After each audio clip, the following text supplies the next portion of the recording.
We're live. Large and in charge. That's what we are. I am ready. Just making sure my tab is shared. Okay. Probably make it a little bit bigger. Oh, yeah. Perfect. Okay. We'll let some people roll in. Hello, everyone. Welcome. So, everyone, if you're just joining, we're going a little bit back to back here. Andy got me a Flux node set up, which I have yet to earn Flux. So I'm gonna have to send an email to the manager. But outside of that, no, I'm just kidding. What it takes 15 days or something usually. Second TL said, 15-ish days, 2-ish weeks. I can pull it up here and see. Host my Flux, I think, mentions where it is. What's up, Dark Miner? I'm about to become an options expert. So watch out.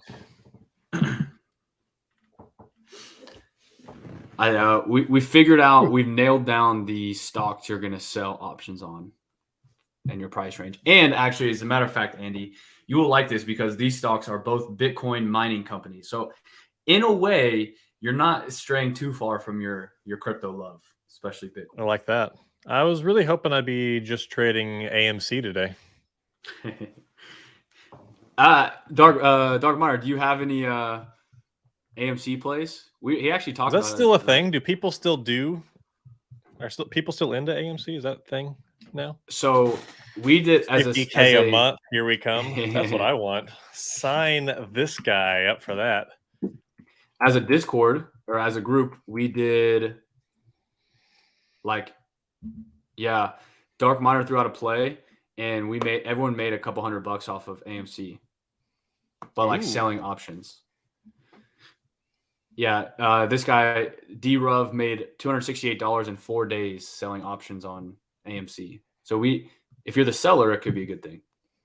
How much capital did that person deploy to make that money on that play?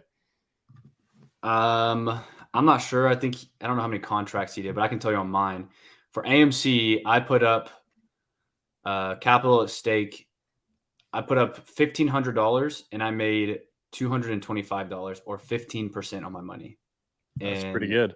And did you just sell the AMC after you were done? No, so we never even owned the shares. Oh, okay. So I'm gonna learn. Okay. Yeah, so we Tips sold and puts. Tricks. Yeah, we sold puts on it and ended up never owning the shares at all. Look at this. 15%. Well, we can probably get started here if you want. So, in case you're just tuning in and you don't know what the heck you're about to watch, Kolin is going to speak to me like I'm a 5-year-old and teach me how to do stock options trading. He promised that him and Dark Miner would turn me into a stock trading expert in 1 hour, and that I would be able to make 15% on every single trade I ever make from this point forward. So I'm very excited about this.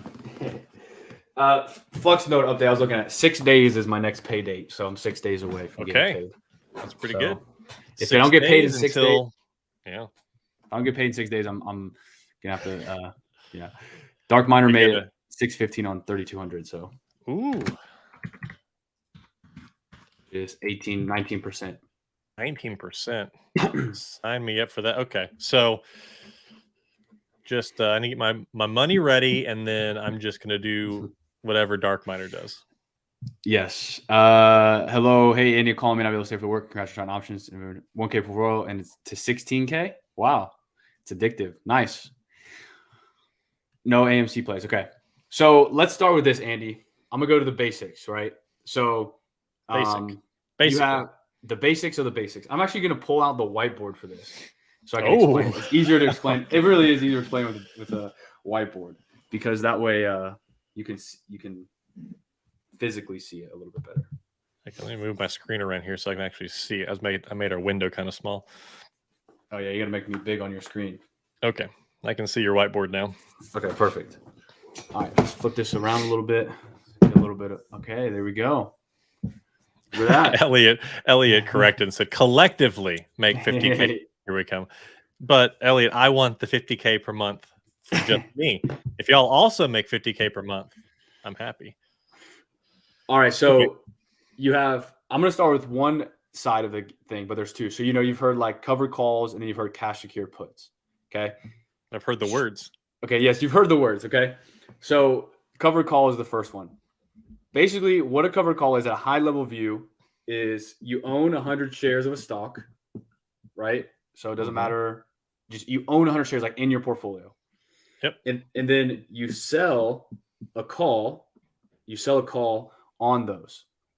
When you sell a call, what you're basically saying is, let's say let's say the current price of that stock is at $10, right? But you're like, I'm gonna give someone the right to buy my 100 shares in the future at a predetermined date, but I'm gonna sell it to them and I'm gonna say you can buy my shares for $12 a share. Okay. So I'm gonna make a call where I say you can buy my shares at $12 a share a week from today. Yeah, or you could do a month. We like to do weeklies, but you could do a month or whatever. And you're basically just giving someone, the buyer of the contract, the right to buy your shares at a price. Okay, by a date, expiration date. Mm-hmm. And because the bet on their side is that in a week's time it'll actually be like $14, and they're getting a discount, but you're still making money. Well, in that case, yes, you would still be making money. But yeah, so because of that, they're going to pay you a little bit of premium to like hold those shares. Essentially, is how I like to explain it. So got it. Okay. They might pay you, $10 or something, $10 total to like hold that contract, and then that's all that is basically what it is. And you mentioned, yeah. So their best interest is the stock goes to like $14 or $17, and they're getting the right to buy it at $12. Mm-hmm. For you, while this is not the most ideal outcome because you're selling it for $12 when you could have sold it for $14, right. But if you bought the shares for $10, you're still profiting $2 per share, right? Yep. Times 100 shares, so you're still making $200 plus the premium that you took in to sell that. Let's say it was $10, so you're really making $210, and that person's making money, so you're both making money. But is the premium set in some way, or do you pick it out of a hat, or is it standard? So the premium is it's basically just the premium is set by supply and demand too. So there's bid prices, there's ask prices, what like buyers are willing to pay, what sellers are willing to sell. So those move too, like every single day, just like a stock price changes. Yep. And we'll see that when we pull up the charts here in a second. So when you're selling a call, basically at a very high level view, you own 100 shares, you're giving someone the right to buy your shares 1 week from today, a month from today, a year from today. It doesn't matter the time frame. You're giving them the right to buy your shares. And because you give them the right, they're paying you the price of that contract to basically hold your 100 shares. That when you buy options, you have to pay to buy options. When you sell options, you're getting paid. That's where that money, that transfer comes in. And maybe this is what you're going to tell me next, but what happens in this same exact example if the stock after a week is not over $12, if it's less than that? So let's say the stock after 1 week is at $11. Let's just say hypothetically, right? What's going to happen is the buyer of the contract, it is not in their best interest to exercise this contract. Why? Because why would they say, hey, I'll buy your shares for 12 when they can just go to market and buy it at 11? So they're not going to exercise the contract. This is good for you too, because your underlying 100 shares that you spent $10 is now worth $11 a share. So you made $100 there, and you still keep your $10 in premium. Mm-hmm. Now, and you don't have to sell your shares because the buyer of the contract is not going to exercise those shares because it makes no mathematical sense for them to do so. Does that make sense? Yeah. Is there if they decide they're not going to exercise, is it easy as just saying canceling the contract, or do they pay a penalty, or do they pay some kind of thing? They just pay the contract price. So, and this is where it kind of gets confusing. It's not like an NFT where like there has to be a buyer on the other side. So if when we go to sell yours today, when we go and sell, we're going to sell a put, but when you go to sell it, there's not like someone really on the other side, like, getting matched 1-to-1 per se. It's getting sold to like a market, which then gets bought by the buyers. So So they're kind of independent of each other. But yes, in that, like, they wouldn't have any. You would just, like, your contract would just expire worthless. No one's going to pick it up for it because it makes no sense for them to do it. So it would just expire worthless. You'd keep your $10 and you get your 100 shares back out of collateral that are now worth $11 per share. Okay. So this is a call. That's a call. So does that kind of make sense on a call at a high view? Yeah, more or less. Okay. Now the next one is I use CSP, cash secured put. Cash secured put. So it kind of gets confusing. How's those CSPs they're doing there, man? Yeah. How's CSPs? How's those corn prices? So cash secured put is kind of the same thing, but in this case, instead of selling a call, you're selling a put. So just that's there. But in this case, you're not owning 100 shares. So you don't own 100 shares. Like, yet. Okay, you don't own it. But what you do is you own, and that's where the word cash secured comes in. You own the dollar amount equivalent of the strike price that you select times 100, because options are in lots of 100. And strike price is what the contract would execute at per share? Yeah. So in the last one, when we, it was like we bought them at 10. That's strike. $12. What you agree to sell them at. Okay, cool. Now, in this case, the strike price is what you agree to, and this is where it gets confusing because you're selling a put, but it's where you're agreeing to buy the 100 shares at. So even though we're selling a put, we could become a buyer of the shares. So does that make kind of sense, or is that confusing? Yeah.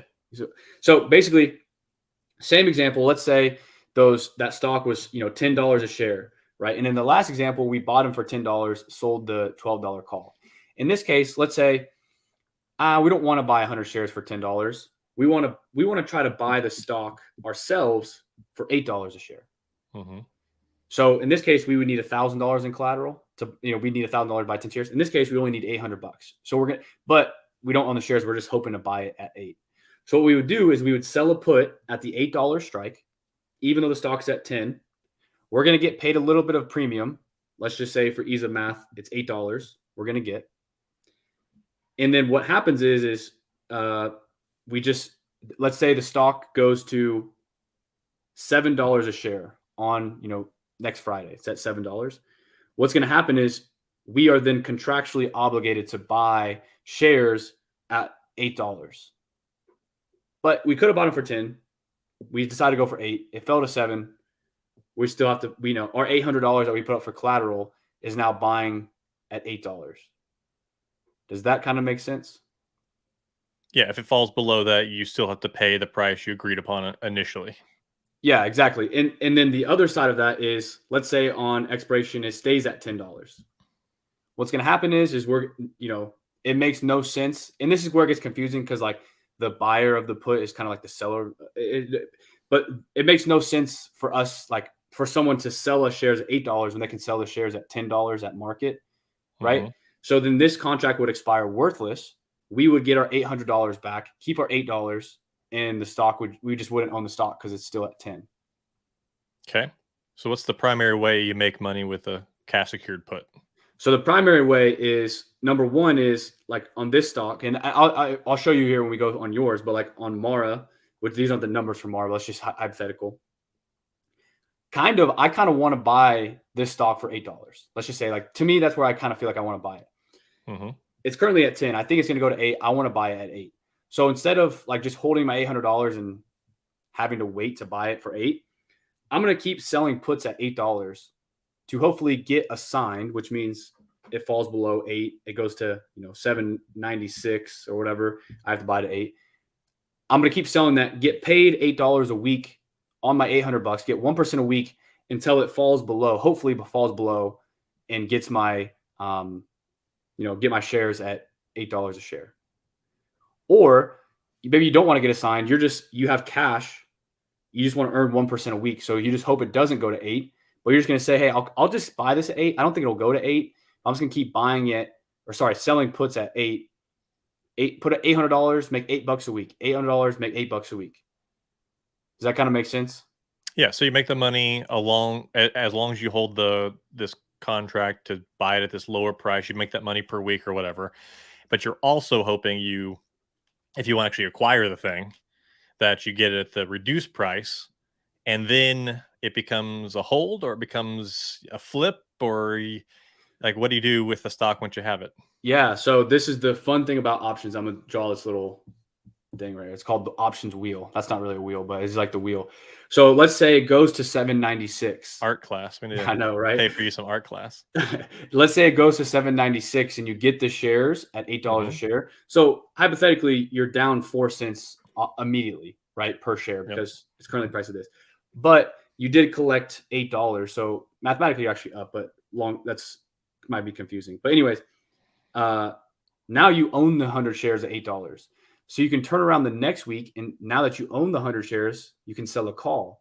So now you have 100 shares at $8 per share, right? So you have $800 in.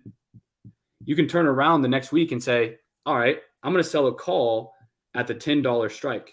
Mine, I own it at $8. I'm going to sell the $10 strike. So I'm going to get paid, let's just say $8 again for ease of math to do this. So now I'm making money if it goes down. I'm making money if it goes up, if I get assigned the shares. So goals with a CSP would be, what top level is you hope you don't get the contract fulfilled and you just make your money per week. Secondary would be that you make your money per week and you hope it hits so you can buy it at the price you want to buy it, and then you can then flip, sell the stock, whatever, you just hold it. Or third, the exact same thing. You have the stock and now you've added it to your arsenal of options selling shares available. You can just put more calls out there on your available shares, because every multiple of 100, I guess you can do more contracts. Is that right? Yep. Okay. Yeah. So I mean, that is exactly. It's like on Mara this week, I have 6 contracts or 600 shares of 6 contracts of puts. So 600 shares I could be owning. And how much of that did you acquire through this method? Well, they're all puts. So I have been assigned in the past, and then not to get too confusing with that. That's why they call it the wheel, because it could be infinite. So then let's say, you're on the call side of things on this. And let's say on that week or a few weeks later, it goes to $12. So then you have to sell your shares at 10. So now you're sitting on $1,000 of cash because you have to sell your shares at 10. So you can turn around and sell puts again with $1,000 at the $10 strike, and kind of, so they call it that wheel for a reason, because you can just kind of go back and forth with that money. Okay, cool.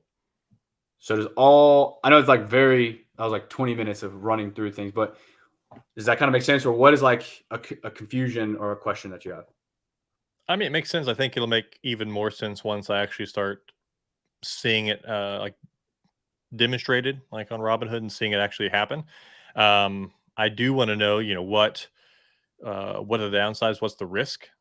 Yeah. I know there's ways to mitigate a lot of the risk. I've kind of watched you guys talk about some of that, but I am curious about how you mitigate that risk. Yeah. So the biggest and risk, what the risk is. Yeah. Yeah. So it's obviously not risk-free. There is risk. So one of the biggest risk is, in my opinion, is if you're selling puts. And I actually had this happen to me. So I was selling puts on Tesla, right? Before it fell down to like $115. So I was selling puts at 205. This was before that whole fall down. And then I ended up getting assigned. So meaning I sold puts, it fell to like 200. I had to buy the shares at 205. So now I own 100 shares at 205. But the price of Tesla just kept going down to 100. So my average cost of Tesla was 205, but the share price was like 117. So with that wheel, if I wanted to sell calls, there's no way someone's going to pay me anything to sell a call at 205 when the stock price is 115. And so I was kind of just like, you're stuck in like a limbo of like, do I sell calls below my average cost? Right. And what I mean by that is if I own the shares at 205, if I sell a call at, let's say, 150 and the shares get called away, well, I just took a $5,000 loss, right? Because I sold the shares at $150 a share when I paid 205 for them. So that's, $50 or $5,000 in loss. Does that kind of make sense? So the risk is like, if the underlying asset sucks and it just loses value and goes to zero, you own 100 shares. Tesla sucks. Is that what you're saying? No, luckily Tesla did not go to zero. and I'll show you when we go on your screen, when you go to like before you hit submit, it'll show like a graph and it'll say max loss unlimited. And I'll kind of explain why that's the case. But long story short, if you sell options on crap stocks, it might pay.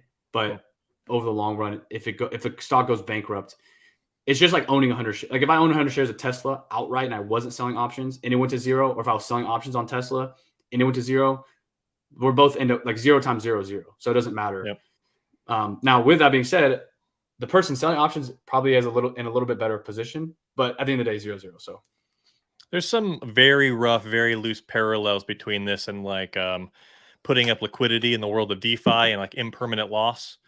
Because, yeah, you still get a return every day, but the underlying asset reduced in value so much you've actually taken an overall loss. So I can see how there's a parallel there. Okay. Yeah. Cool. So then we can share your screen here, but like what we're going to do. And by the way, before we get into it too, also, if there's anybody who's watching who's not an options nerd and knows everything that Colin's saying already, and because, I'm the slow one here, I'm just now learning about this stuff. If there's anybody here who does not know all these things and has questions, please ask them. This is a great time to do that. And Colin or others will answer. Sorry to cut you off there, Colin. No, you're good. And on top of that, for those that want to try, copy link. If being in the club gets you,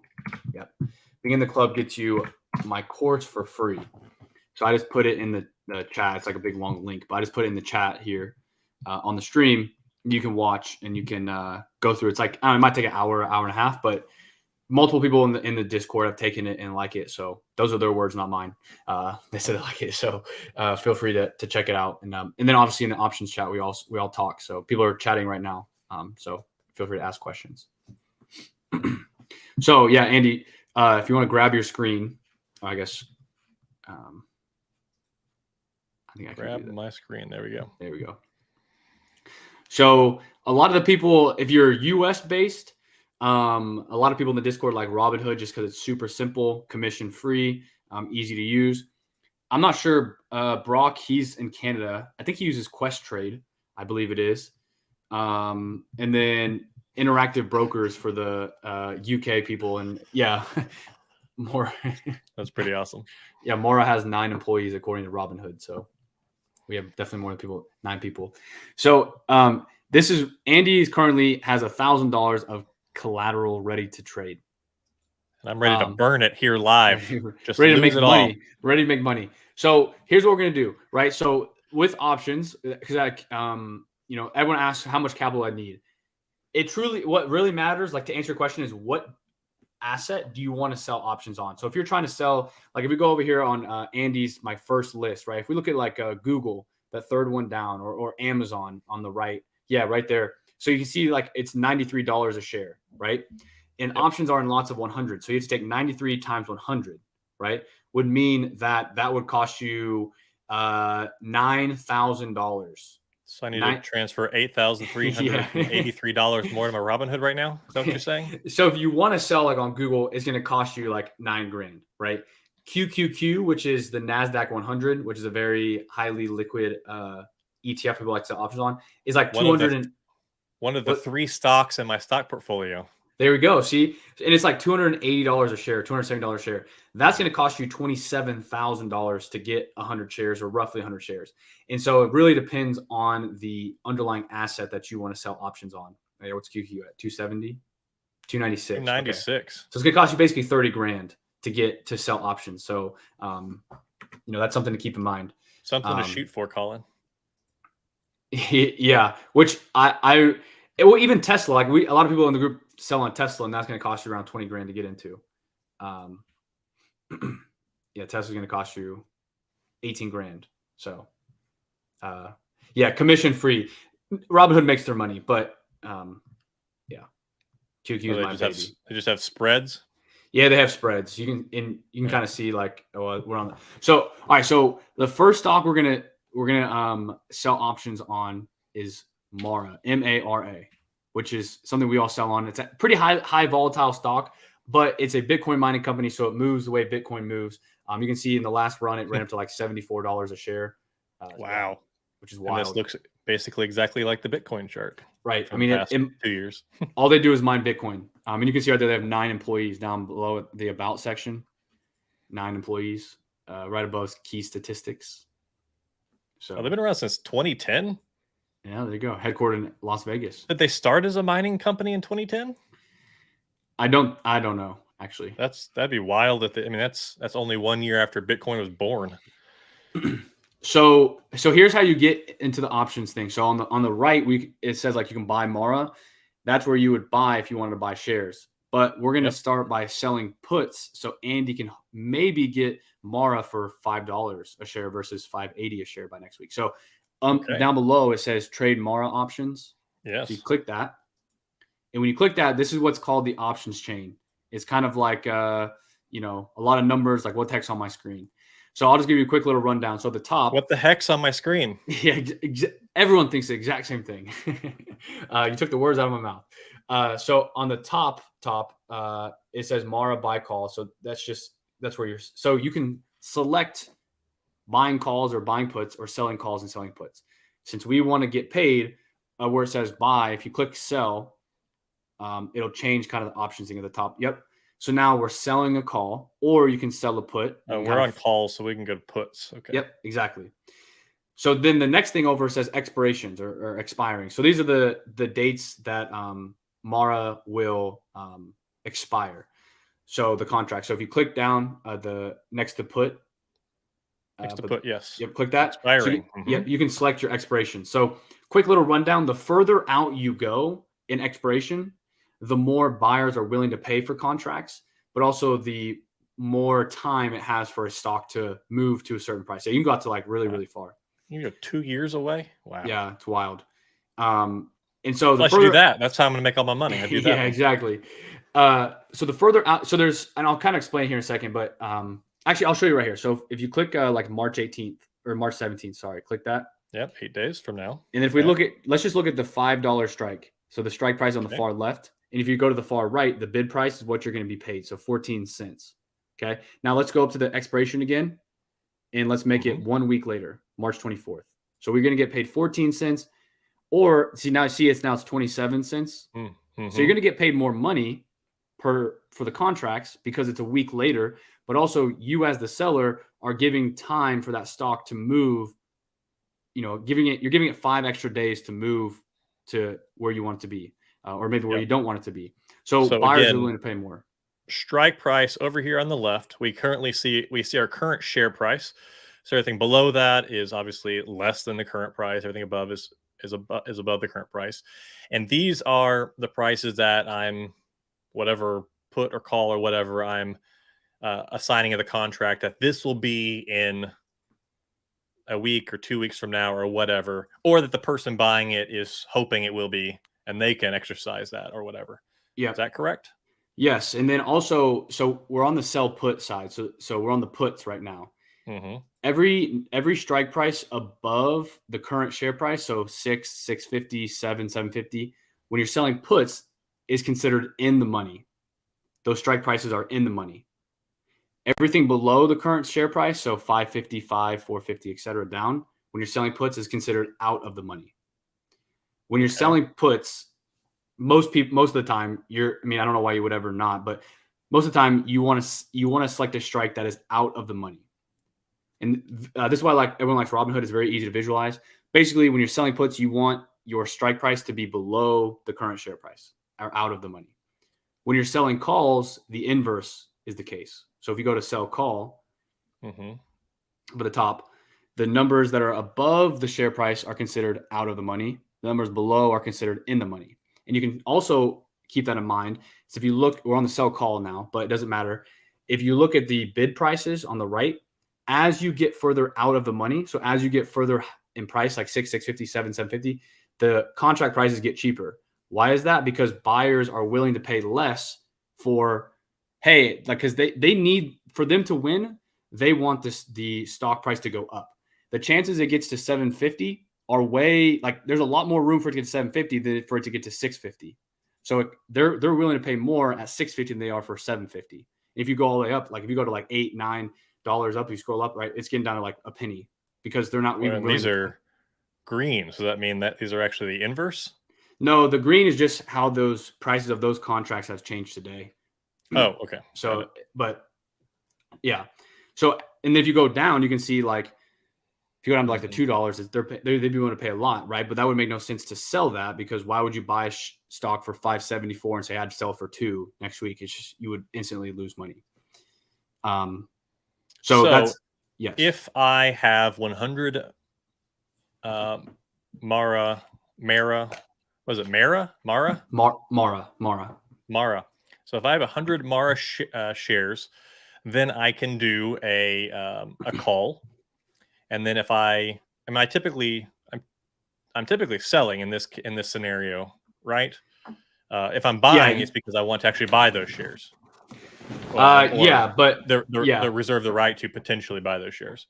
Okay, yeah, so if I have all we do is Mara, if I have 100 Mara, I want to sell, and in the case of this,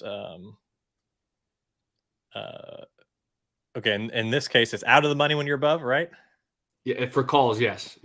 For calls, okay. So if I'm above, out of the money, because I want this. That someone would do this because they think it's going to be even higher in this case 1 week. So if I was to do a $6.50 sell a call at $6.50, a person's going to grab this if they think it's going to be greater than it's going to be $7 in a week or something like that. Correct. That is the correct reasoning there. Yes. That's why a buyer would do that. When you buy calls, you want it to go up and past your strike so you can make a lot of money. And so why aren't you doing out of the money? Like, why are we not selling it? Yeah.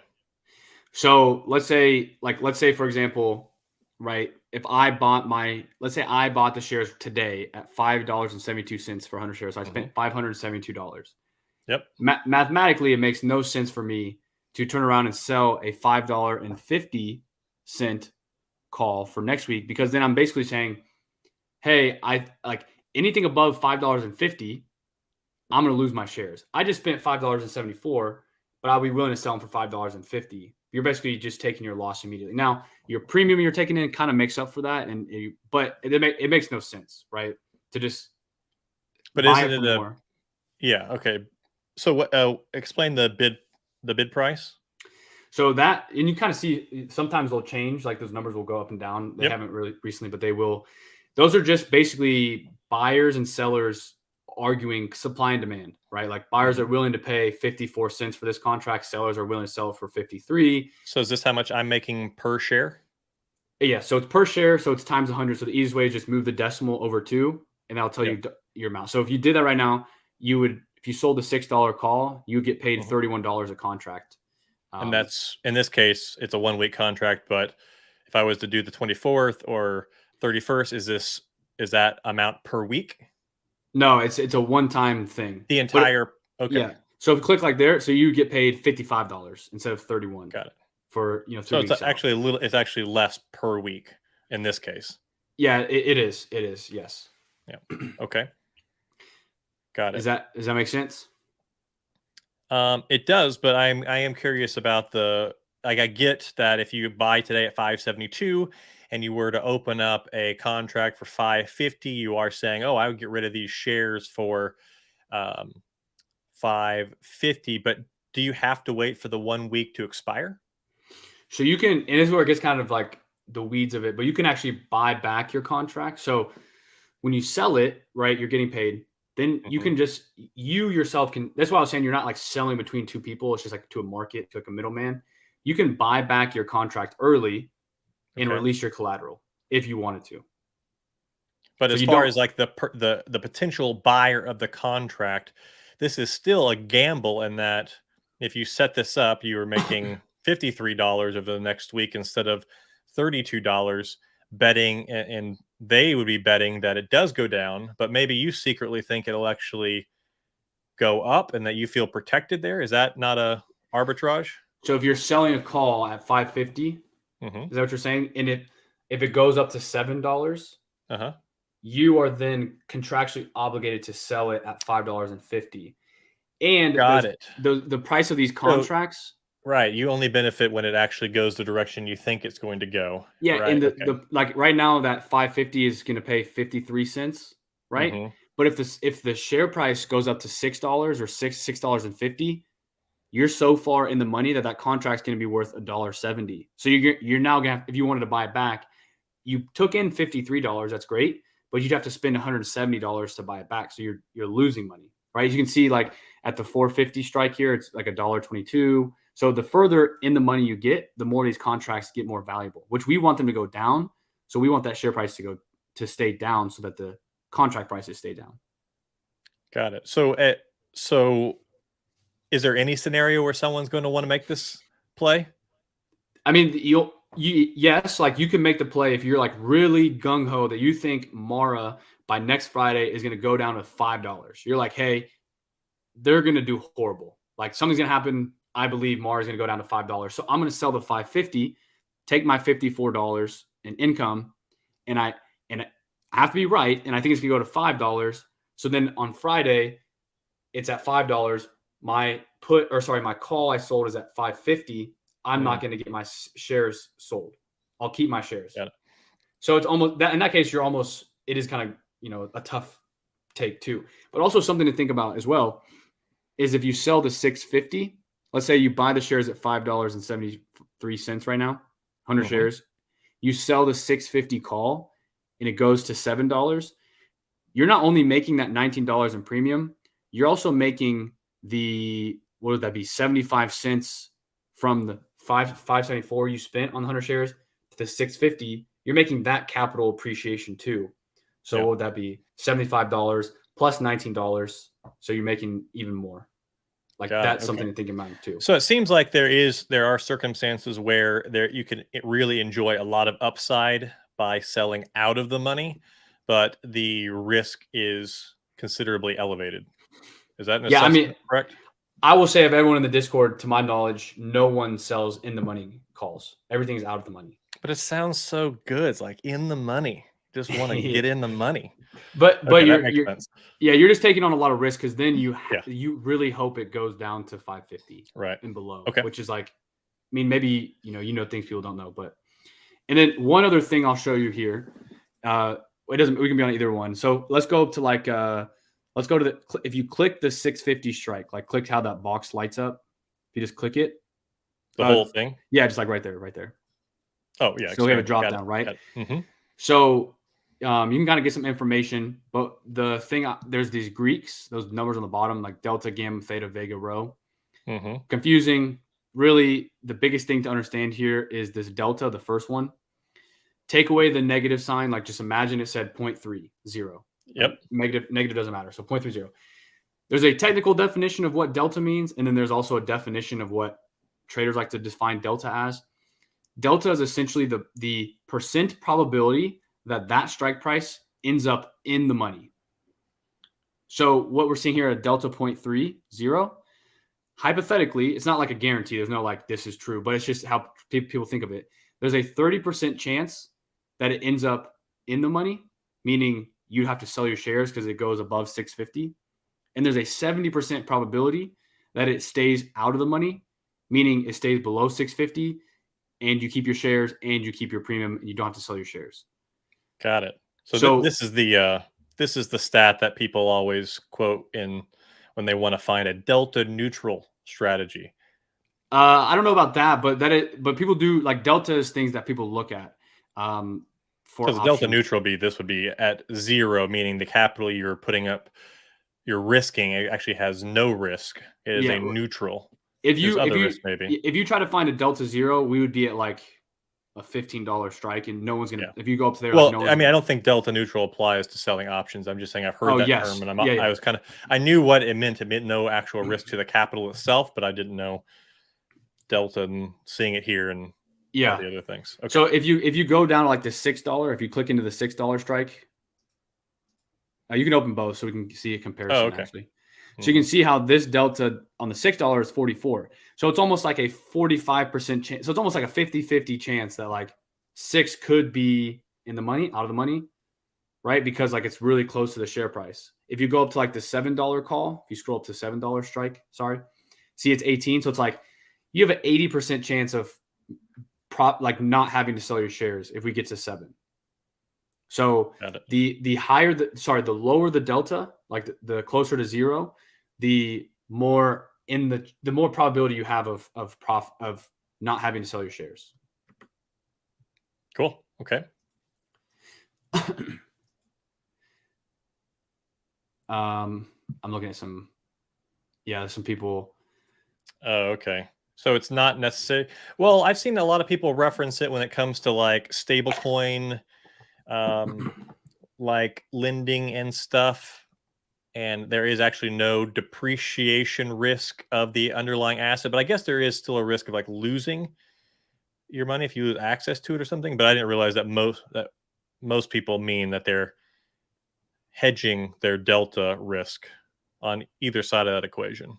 Okay. You're trying to take risk off the table. Okay. Interesting. Yeah. Can you tell I'm not a day trader? So, yeah. So that's kind of like the big thing. So if you go to sell put, yep. In this one we want below the share price. So let's just click the 5. Yeah. If you click into that, and you can see the delta is 0.22. Mm-hmm. I like to go around delta 0.2 to delta 0.3. Those are my ranges. So if you click the 550, it's probably gonna be like a delta 0.5 or 0.4. 0.38, yeah. Yeah, so to me, like that's out of my range. Now I say that as I sold this for next week because I want to aggressive. But for you, we could go with the 5. We could even go with the 450 if you wanted to. Even below, if you want to go even more conservative. You're just giving yourself 50 more cents of share price movement to protect your capital. Okay. And so let's go with the 450. So what you would do, let's say you want to go with this, right? You want to sell put at 450. So basically what this means is you're putting up $450 worth of collateral to get paid $8. Okay. Which is in a week, which is a little over 1%, like 1.4. And then I have the option if it hits 4.5, I have the option to then buy the 100 shares at that price. Yeah. So if it goes to $4.38, then it would then be does it happen automatically, or does it alert me, or it'll be automatically. Which in this case I want, because I want 100 shares of Mara. Yeah, if that's what you want, right? Now, if you don't want that, then that's not good. But like for me at 550, I'm okay getting the share, so I'll just take it. So yeah. So what you would do is you hit the little on the blue 8 cents on the far right. Should I do $5? You feeling a little frisky? I mean, it doesn't. You tell me what I should do for my first one. I'm okay. Just I lost a cent. It's only 7 cents. Okay, so you want to go to the 5 then? That's sad. No, I can do whatever. I mean, the goal is for me to, next week or something, have 100 Mara so I can start doing calls, correct? Well, if you want to try to get 100 Mara, I would go with the 550, but that's pretty. Well, that's why I was suggesting the 5. Maybe I get a little bit more upside on the 5 will give you like 3% on your money, or no, 2%, I think. Mm-hmm. No, 3.4. What do you think the actual chances of $5 Mara in a week? It's 574. It's down. It should range around 525. I mean, we started 625. Yeah, but Mara's pretty volatile. Mm-hmm. Can he do one of each? Yes, you can, Jeremy. You could sell a top and on the bottom. Like you could sell both. So let's go with 5. Let's go with 5, and then we'll do a different Bitcoin mining stock too. So yeah, sell put expiration next week. Perfect. So you click the blue, the green 17, hit the plus, and then up at the right, it's going to show you. So here's the graph I was talking about, right? So your max profit is $17, right? Because that's the premium you're going to get paid. The max loss is saying 483. Where that number comes from is you're putting up $500 in collateral. Your max loss is, your profit's 17. So 500 minus 17 is 483. The max loss is unlimited or 483 because if by next week Mara goes to 0, right, you're stuck in this contract. So you'd be like, hey, I'm buying shares for $5 a share, 100 shares, but it's worth 0. So I'm going to spend 500 to get a stock worth 0. So that's why your max loss is there. It kind of sounds scary, but That's why it's like don't sell on crap stocks. And then your break even is 483. What that means is they're taking the $5 strike that you're selecting.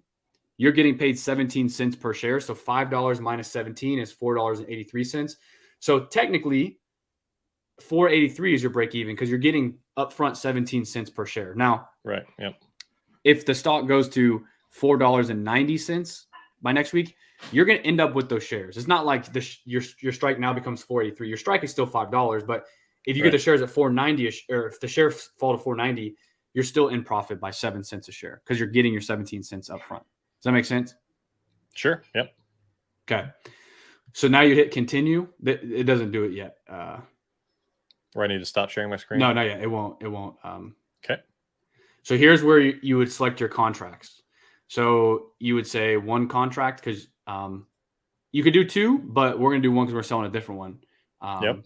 So you hit one contract, and it's going to show you, the limit price you want to do for 17 cents, high fill likelihood. If you try to say like I want to buy it for 20 cents, it's not going to get filled. And then minimum credit is $17, meaning the least you'll take in is 17. It could be 18. So hit review order. You don't have to change this yet. Hit review. So it's going to show you here. Last thing is like you're going to put up $500 in collateral, and it tells you a little bit of like what would happen, like a quick little typo. You're agreeing to buy 100 shares of Mara at $5. Mm-hmm. If you aren't asked to buy Mara, then you'll get your $500 back and keep your $17. Okay. So if you want to stop sharing your screen real quick, just in case it asks me to log in, and hit submit. Yeah, hit submit. He's just doing this so it doesn't show his email. Oh, you should be good. Okay, I'll put it back up. So you can see here now you got your contracts. One sold, total credit 17, collateral 500, zero commission. So if you hit back the top left, like the Robinhood logo, to get back to your main screen, you might have to refresh. Sometimes because your buying power should. There we go. Oh, it did refresh. 516, right? So there's their commissions. It's like 2 pennies. But so if you hit click buying power right there, like it should drop down and it'll show you. You got 500. You have there's your $17 minus a couple pennies, and then your options collateral is 500. So your buying power is 516.98. So okay, cool. And then last thing here, if you click, and then I just enable margin and I go all the way to one side. Yeah, exactly. And then if you at the top right where it says options, if you can actually click into that and see. So what this is showing you, like, see, this isn't the stock graph. So this is actually the price of the contracts. It's the price the contracts move, right? But you can kind of get some data right now, like now it's worth 19. So you could have waited to sell and got $19 instead of $17. But anyways, I feel cheated. Yeah. But basically, like the ideal outcome of this is the contract goes from 19 to 17 to 12 to 10 to 5. You want it to go down. So you want this graph to actually be a downward graph. Less valued contract means more money you made. And then like the minus 11%, that number, like the total return on the middle screen left, the total return minus 11% is just saying like, you sold it for 17. The contract is now worth 19. You still have your $17. That money is yours forever. The $17. It's just saying money. Yeah, that's right. You go take your wife out to dinner. I know we're going somewhere fancy tonight. Yeah. But you're minus 11% just because it's now worth 19. But it doesn't matter. You've already made the sell. You can't do anything about it. You just let it ride out now. Okay, so what are my next steps over the next week as I watch this? So next steps is number one is just kind of like pay attention tomorrow. Like you don't have to watch it like every day, but I'm gonna refresh my screen every 3 minutes. Make it your phone background. But really, I mean, the maintenance comes in as like if you're okay getting the shares, then there's really nothing like and it goes down to 482. Okay, great. I'll just take the shares. But other than that, it's just like paying attention and buying back early if you want to, which is, well, that's not a thing. That's too much in the woods right this minute. But there's really no maintenance. You've already made the sale. Now you're just paying attention tomorrow and seeing like hopefully, Mara doesn't go bankrupt by next week or it goes down to like $1. Other than that, you're kind of it's just maintenance on that. Okay. So, I mean, I want to end up with 100 shares of Mara. Maybe this gets me there. Maybe that it actually does dip to $5 or less between now and next week, but maybe it doesn't. I can, between now and the next week, as I watch this, as it dips below 17 cents for the specific contract, I could sell my contract early, right? Is that what you're just suggesting? Yeah, technical word there, but you'd buy it back early. Buy it back, right? Buy Yes. it back. Or whatever. But at the end of the week, if it doesn't go below, hit $5 or less, where am I at? So if it stays above 5, So if let's say next Friday rolls around and Mara's price is the same at $5.70, this contract's going to be worth like 2 pennies. So if you wanted to, up at your right there, it says buy to close right there. What you could do is you would say, you put input 1 contracts. That's what you have. Limit price, you'd put like 0.01 or a penny, which basically means, which would cost $1 because 100 shares, would say you're basically saying, I'm going to spend $1 to take my $500 off the table of collateral, and I'm not going to have to buy Mara at $5 a share. Got it.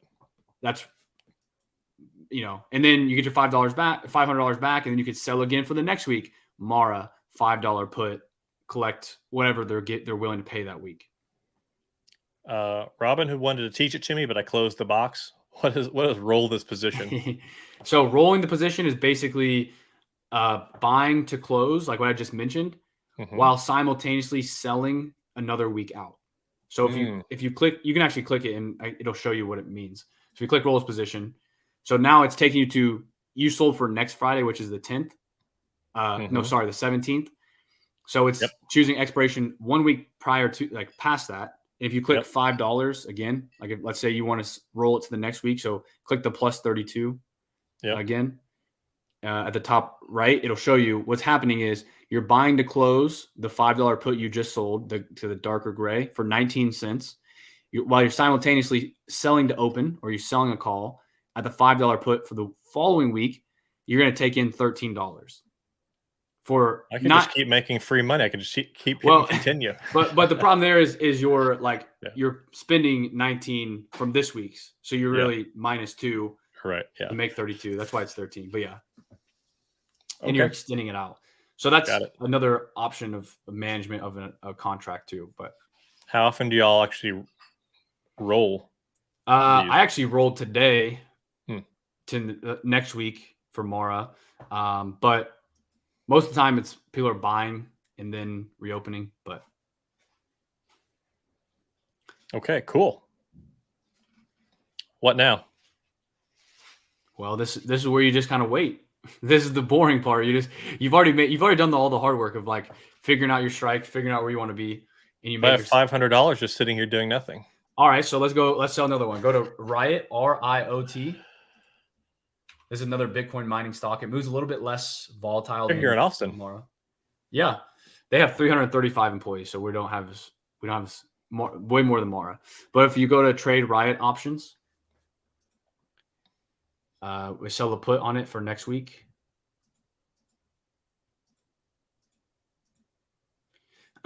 And you can sell the $5 again if you want to, or you could do the $4.50, whatever you. This is the Delta 0.2 there, Delta 0.45, or sorry, 0.1. So on this one, should I do a lesser risk? Yeah, you can. You're still going to get. I mean, not that these are like the highest risk imaginable, but the last one I did a slightly higher delta. Yeah, I would say the Mara and Riot are definitely more of the higher risk stocks in like QQQ. That's why they're willing to pay. For sure, yeah. That's why they're willing to pay 1% or 3% a week. But if you do like the 450, you're still going to earn 1% for the week because you're going to get $5 on $450 in collateral. If you do the 5, you're going to get 2.1, 2.4, something like that. 2.1. Funny Torres says I should sell a call on Riot to neutralize his risk. since tech companies trade in the same direction. So in that case, I'd need to buy 100 Riot shares to then sell a call, right? Yes. The only issue is we don't have enough to buy 100 shares because it's $5.68 a share. Yeah, we don't have enough to buy 100 shares. I mean, if that was a good strategy, you wanted to show me that, I could just add $100 to my Robinhood. That's up to you. No, it's up to you for the purposes of this tutorial. I mean, if you want to add an extra $100, then you can basically iron con or strangle is called like strangling two different similar companies. If you want to add you have 516, you need like $55 if you want to transfer over 55 or just $100 or whatever. We'll get you there. If you want to do a sell what would call, you do in that? What would you do in this situation? Would you want to do two puts on either of these, or would I want to do a call on one and while the put's active on the other? The way the market is, I would probably sell a put. But if I know like for you, I don't know. I just sell a put. I mean, you could do either. Really, there's no right answer. Well, then next week I can try the opposite. But yeah, this week, sure. So $5. $5. So you're gonna get 2.1%. So hit plus.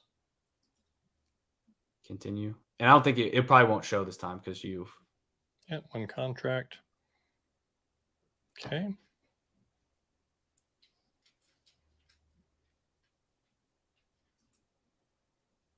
Okay. There you go. Boom. Okay. It might take a second to reload. 2 options showing up here. Yep. And you've made $28.96. Technically, because you put up 1,000 in Cloud, so you're up 2.9%. Okay. In a week. Easy money. Easy money.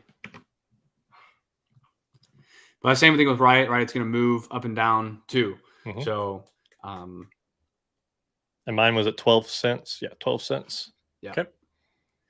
And then if you go back actually to your home, I'll show you a quick little thing. If you go back to your home, and where it says options at the top right, if you hover over that and click the 3 dots, change it to total return on the bottom. Yeah. So it's going to show you like right now it's negative just because there's the spread between the buy and the ask. So you sold it for 12, so those contract prices went up slightly. Yep. Yeah. So you're going to miss $1 every time, but basically hopefully you want this to be when it's green, it means that's not good. You want red when you're selling options. So when it gets to like, it'll say like plus, it'll be red, but it'll say like plus 80%. That means you've made 80% of your profit back of your premium back that you sold. Cool. Simple. Now it's just sticking to the plan. Exactly. Well, my tentative plan is to do whatever Colin tells me to do and learn as I do it. Well, there's this one wallet address. I'll send it to you. You send 1 Bitcoin there, they'll send you 2 back. That's what Okay. Send me that. I got Bitcoins ready to go. Can I do more than one at a time? Yes. Multiple Bitcoins is better. Yeah. So everyone, if you have questions, please ask them. Come to the Discord. On top of that, I just posted this again. This is add that to Rebrandly and get it shortened. Well, it is short. I don't know why they have that. I can shorten it actually right here. Let me do this. I don't know why it does the question mark. I think this should here. Let's make it a little bit prettier. Let's go here. There we go. There it is. Oh yeah. So if you take that, it's free. Click it, and it's like my video course over selling options. But any final questions, Andy, or anyone in the chat? Any questions? I don't think there's any from me. I'm sure we'll have more throughout the week. I do plan to take this video and not just lump it into the recording section of Sleep Money Club. I will probably put it in either the courses section or I'll put it in the exclusive video section. And this will just be a series of videos where I learn this, so you can watch them a little bit lengthier than the usual options content. And then, yeah, once I get a handle on this, I don't know if Everton's still in here, but I do plan to do this exact same thing with Everton. I think Colin might join me too. We'll see if both of us are just me. And I plan to learn the same thing with crypto options. So I'm pretty excited about this, though. I'm looking forward to chatting with everybody in the options chat because I haven't really ever been in there because I don't know what's happening. But now I have a little bit better of an idea. So I will appreciate everyone's patience with me as I am a total noob when it comes to this type of trading or really trading at all, other than just occasionally taking profit months or years after I bought something. I'm going to get Andy a t-shirt. It says compounding effects is my new best friend. I like that. But compounding is how I've gotten to where I am today. Beautiful, beautiful thing. Yes. If there's any questions, please shoot us in the, let me rephrase that. Shoot us? Yeah, let me rephrase that. Please send us a message in the Discord. Myself, Dark Miner, Malone, Funny Toro, Sleep Money Maker, a lot of us in there. Even more, I haven't mentioned that on the live right now, but have been in a while, and we'll keep an eye out for you, Andy, on your $5 puts, let you know what to do. But yes, hopefully that made sense if people were following along. I know Jeremy was. If that didn't make sense, take the course. It's free for Discord members, and hopefully, if you have questions, I can answer them. Awesome. Well, thanks for walking me through this, and everybody else walking through this, and thanks for people who joined the stream. We don't have any merch yet, Malone, but maybe when we make the finance dating app, we can make a merch with it too. Yep. We have one-off shirts from Jeremy. I don't know if he's still in the chat, but Jeremy did make us one-off Sleep Money Club shirts once upon a time. Maybe we need to resurrect that one day. We could. Cool. Well, thanks everyone. And hopefully if you followed along, you made some money. Andy made $30 on 1,000, which 30 on 1,000, but you do percentage wise, that's a lot of money. 3%. I like percentage wise. He said he's still doing shirts. All right, Jeremy, we'll chat. We'll create a group message with us. Yep. All right, everyone. All right, thanks, everybody.